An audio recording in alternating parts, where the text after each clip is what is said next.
किसी मौलाना को जीने का हक नहीं है क्या? अगर कोई आलिम दीन है तो क्या वो अपने दाढ़ी टोपी सब हटा के पूरे दुनिया में चलेंगे तभी उनको जीने का हक मिलेगा? ऐसा तो नहीं है ना। तो मौलाना हमारे बहादुरगंज के हैं, उनकी एक चलती ट्रेन में उनका जो हत्या कर दी गई है, उस सिलसिले में भी मैंने रेलवे मिनिस्टर जनाब अश्विनी वैष्णव साहब को लेटर लिखा है। नाज़रीन किराम, क्या वाकई ये एक हादसा था या एक सोची समझी साजिश? बिहार के किशनगंज के एक नौजवान आलिम दीन 30 साला मौलाना तौसीफ रजा मजहरी की मौत ने कई सवाल खड़े कर दिए हैं। अस्सलाम वालेकुम दोस्तों, जैसा कि आप सब जानते हैं कि बिहार के जिला किशनगंज से ताल्लुक रखने वाले 30 साला मौलाना तौसीफ रजा मजहरी साहब, जो एक मदरसे के उस्ताद थे, 26 अप्रैल 2026 की रात उनकी लाश उत्तर प्रदेश के शहर बरेली के करीब रेलवे ट्रैक के पास मिली। यानी कुछ शरपसंदों ने मौलाना साहब को बेदर्दी से पीटा और चलती ट्रेन से नीचे फेंक दिया। यह वाकया पूरे इलाके में गम और गुस्से की लहर पैदा कर दी है। इसी मामले पर बैरिस्टर असदुद्दीन अवैसी साहब का एक बड़ा बयान सामने आया है। दूसरी जानिब मौलाना तौसीफ साहब की अहलिया भी बरेली शरीफ पहुंच गई हैं, जहां उन्होंने इंसाफ के लिए दुहाई दी और अपने दर्द को खुलकर बयान किया है। इसी के साथ ये IMIM के प्रदेश महासचिव नदीम साहब ने भी बरेली पुलिस से मुतालबा किया है कि जल्द अज जल्द कार्रवाई की जाए और कसूरवारों को सख्त से सख्त सजा दी जाए। तो आइए सबसे पहले ये वीडियो देख लेते हैं, इसके बाद मैं आपसे कुछ अहम बातें शेयर करूंगा। तो मौलाना हमारे बहादुरगंज के हैं, उनकी एक चलती ट्रेन में उनका जो हत्या कर दी गई है, उस सिलसिले में भी मैंने रेलवे मिनिस्टर जनाब अश्विनी वैष्णव साहब को लेटर लिखा है कि वो इसका इंक्वायरी कराए, क्योंकि मौलाना ने की ऑडियो रिकॉर्डिंग है जो वो अपनी वाइफ से बात की है कि उनको लोग में ट्रेन में मार रहे हैं, उनको पीट रहे हैं। और बरेली पुलिस के पास भी कल मरहूम मौलाना की वाइफ गई थी, बेबा गई थी, वो वहाँ के MIM के लीडर्स के साथ। उन्होंने बातों का कंप्लेन भी दिया है, FIR भी हुआ। मगर हम ये डिमांड करते हैं कि रेलवे मिनिस्टर जनाब अश्विनी वैष्णव साहब और रेलवे प्रोटेक्शन, रेलवे की पुलिस और बरेली की पुलिस इसको मर्डर के तौर पर देखें और जस्टिस करें।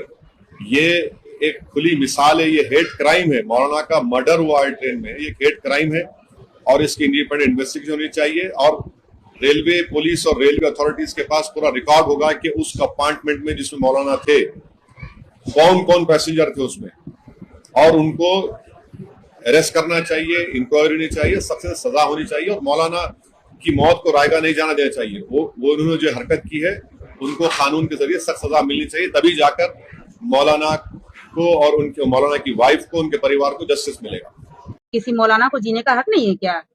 अगर कोई आलिम दीन है तो क्या वो अपने दाढ़ी टोपी सब हटा के पूरे दुनिया में चलेंगे तभी उनको जीने का हक मिलेगा? ऐसा तो नहीं है ना। उनको भी अपना भाई, उनका जो पोजीशन है वो अपने पोजीशन में खुल के जिए। क्या वजह लगती है मारने के पीछे? वजह क्या लगती है कि वो दाढ़ी टोपी थी उनकी, इस वजह से मारा गया क्या? देखिए, आपके बरेली में, यूपी में अभी ज्यादातर वही मामला चल रहा है, क्योंकि सिर्फ मेरे शोहर के साथ आज ऐसा नहीं हुआ है। इससे पहले भी कई बार कई मौलवियों को मारा गया है, उनके साथ जबरदस्ती किया गया है। आगे चल के आज मेरे शोहर की हत्या हुई है, क्या पता कल किसी और की भी हो जाए। तो इसलिए आपके यहाँ पर जो यूपी में जो मामला चल रहा है दाढ़ी टोपी को लेकर, मैं चाहूंगी कि इस मामले को भी शांत किया जाए। कि किसी मौलाना को जीने का हक नहीं है क्या? अगर कोई आलिम दीन है तो क्या वो अपने दाढ़ी टोपी सब हटा के पूरे दुनिया में चलेंगे तभी उनको जीने का हक मिलेगा? ऐसा तो नहीं है ना। उनको भी अपना भाई, उनका जो पोजीशन है वो अपने पोजीशन में खुल के जिए। योगी जी से क्या कहना चाहेंगे? देखिए, ये जो भी मामला हुआ योगी जी के शहर में हुआ है, तो मैं चाहती हूँ उनसे कि मुझे इंसाफ मिले, ताकि मेरे शोहर के रूह को शांति मिल सके। जो भी मेरे शोहर बेकसूर थे उनको न्याय मिले, जो भी गुनहगार है, कातिल है, उनको सख्त से सख्त सजा मिले, उनको जल्द से जल्द पकड़ा जाए। कौन कौन आपके परिवार में है?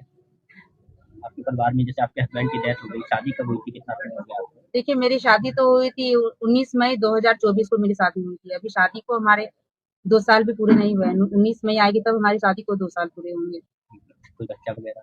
जी ऐसा कोई नहीं है, बस मेरे एकमात्र मेरे शौहर ही मेरे थे कमाने वाले, जिनसे मेरा घर का राशन पानी सब चलता था। अभी मेरे शौहर नहीं है।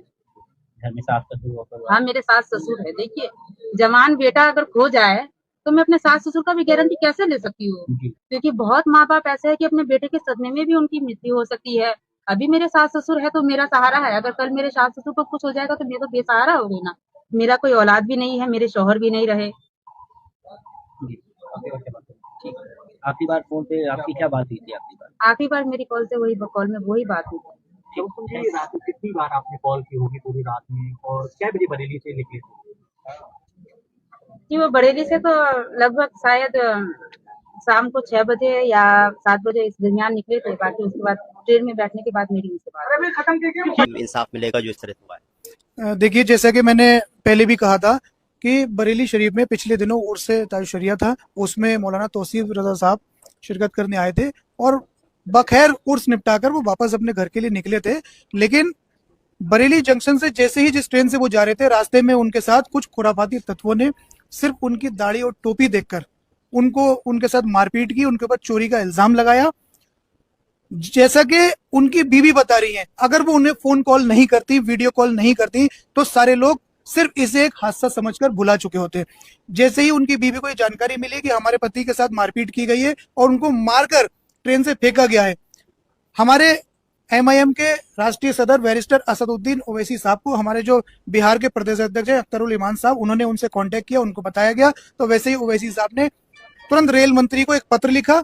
पत्र लिखने के बाद में उसमें कार्रवाई की मांग की और तमाम देश के जितने भी एमआईएम के लोग हैं, जितने जिले में प्रदेशों में, सबको निर्देश दिए कि सभी लोग अपनी अपनी जगह पे इस मुद्दे को उठाएं और मौलाना तौसीफ साहब के इंसाफ के लिए सड़कों पे आके लड़ाई लड़ें। हम लोग आज क्योंकि मामला बरेली शरीफ का है तो हमारे पास अख्तरुल ईमान साहब का भी कॉल आया बिहार से कि इनके मामले में इनकी पूरी मदद की जाए। ओवैसी साहब से भी बात हुई, ओवैसी साहब ने भी ये कहा कि पूरी इनकी मदद की जाए, इनको कहीं कोई दिक्कत नहीं आनी पाए। और हम आज बरेली प्रशासन के अधिकारियों से भी मिले, जीआरपी थाने आज आए हुए हैं, इनकी एफआईआर दर्ज कराने आए हैं और माशाल्लाह हम सभी लोगों के प्रयासों से इनकी एफआईआर दर्ज हो गई है। अब हम बरेली पुलिस से और जीआरपी पुलिस से यही उम्मीद करते हैं कि जल्द से जल्द इस मामले को ओपन किया जाए, खोला जाए और उन दोषियों को कड़ी से कड़ी सजा मिले ताकि भविष्य में इस तरह की घटनाओं पर विराम लगे। सिर्फ साहब अभी नाजरीन किराम, आप लोगों ने वीडियो देख ली और यकीनन आपका दिल भी कांप उठा होगा। एक बेगुनाह इंसान, एक आलिम दीन मरहूम मौलाना तौसीफ रजा मजहरी साहब के साथ जो कुछ हुआ वो न सिर्फ अफसोसनाक है बल्कि पूरे मुआशरे के लिए एक बड़ा सवालिया निशान है।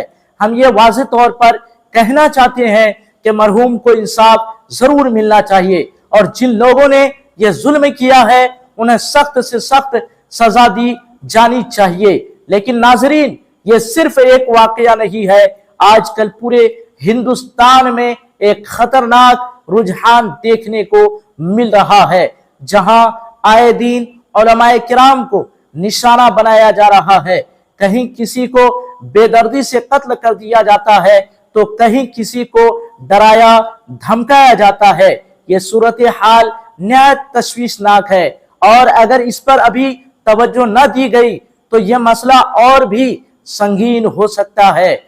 हम हुकूमत हिंद से अपील करते हैं कि इस मामले को संजीदगी से लिया जाए और ऐसे वाकयात पर सख्ती से काबू पाया जाए। याद रखिए, चाहे वो मुसलमान हो या हिंदू भाई, हर इंसान की जान कीमती है।